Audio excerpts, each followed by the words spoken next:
Good morning बच्चों। आज मैं आपको आपके हिंदी पाठ्य पुस्तक मंथन से पाठ 7 अपना स्थान स्वयं बनाइए का आगे का भाग पढ़ाऊंगी। कल मैंने आपको इसके पहले का भाग पढ़ाया था, जिसमें बताया था मैंने कि कैसे बादशाह के मंत्री एक युवक को लाते हैं काम करने के लिए और उस युवक को बादशाह अपने निजी कार्यालय में काम करने के लिए भेज देते हैं, जहां बादशाह कभी नहीं जाते थे और वो निजी कार्यालय बहुत गंदा था, धूलों से भरा था। और उस युवक ने कैसे उस निजी कार्यालय को साफ किया, उसकी साजो सज्जा किया, तो ये सब मैंने कल आपको बताया था। अब इसके आगे मैं आज पढ़ाऊंगी। युवक जो था, जब उसने निजी कार्यालय को साफ सुथरा करना शुरू किया तो उसी में एक कोठरी थी, बंद कोठरी यानी बंद कमरा, जिसमें लिफाफे पड़े थे पुराने, जो बादशाहों के यहाँ निमंत्रण के तौर पे उसमें आते थे। तो उन लिफाफों में, जैसे कि मैंने पहले बताया था, कुछ मुद्राएं होती थी सोने चांदी के चिपके, तो उसको उसने उखाड़ कर बाजार में बेचे और उससे कई हजार रुपए उसको मिले।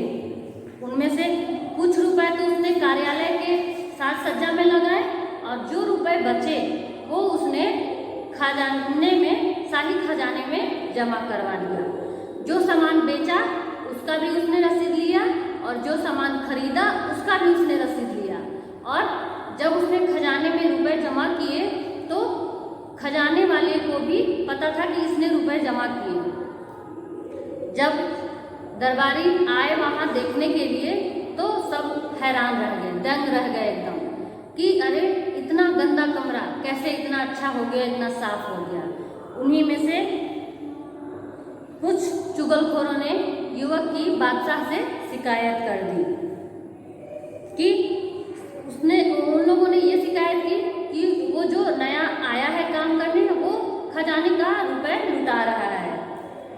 एक दिन बादशाह गुस्से से कार्यालय गए, लेकिन जब उन्होंने कार्यालय में कदम रखा तो वो भी देखकर हैरान हो गए। फिर उन्होंने तेज आवाज में उस युवक से पूछा कि तुमने यह साज सजावट कैसे किया, इसके लिए पैसे कहाँ से आए? तो उस युवक ने कहा कि कार्यालय के रुपए से ही मैंने ये साज सजावट किया। और फिर उसने उस लिफाफे की सारी कहानी राजा को सुना दी। अब राजा उस पर खुश हो गए, प्रसन्न हो गए। उन्होंने अपने राज्य का वित्त मंत्री बना दिया उस युवक को।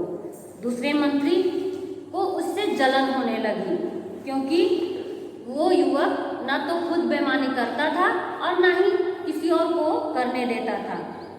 मंत्री बादशाह के पास जाते और किसी न किसी बहाने उस युवक की शिकायत बादशाह से करते, ताकि वो युवक जो है बादशाह की नजरों से गिर जाए।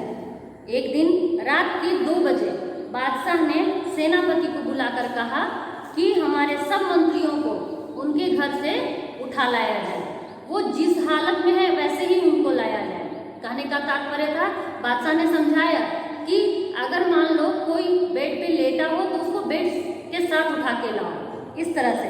तो कुछ घंटे में सेनापति ने जो जैसे थे वैसे ही सबको उठा लाए। उनमें से 8 में से 7 मंत्री नशे में थे। उनमें से कुछ जुआ खेल रहे थे।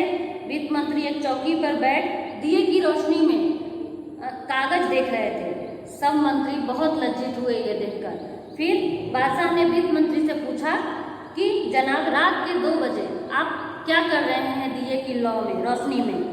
तो वित्त मंत्री ने जवाब दिया कि बादशाह, जो कर आया है उसमें 1 पैसे कम है, मैं वही हिसाब जोड़ रहा हूँ कि कहीं जोड़ने में गलती हुई या आया ही कम है।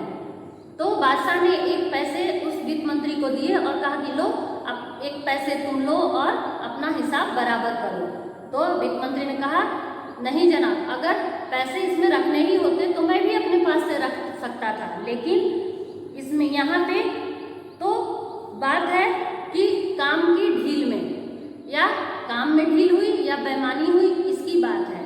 तो ये पैसे कम के लिए मैं नहीं जोड़ रहा हूँ, मैं जोड़ रहा हूँ ये समझने के लिए कि कहाँ पे कमी हुई।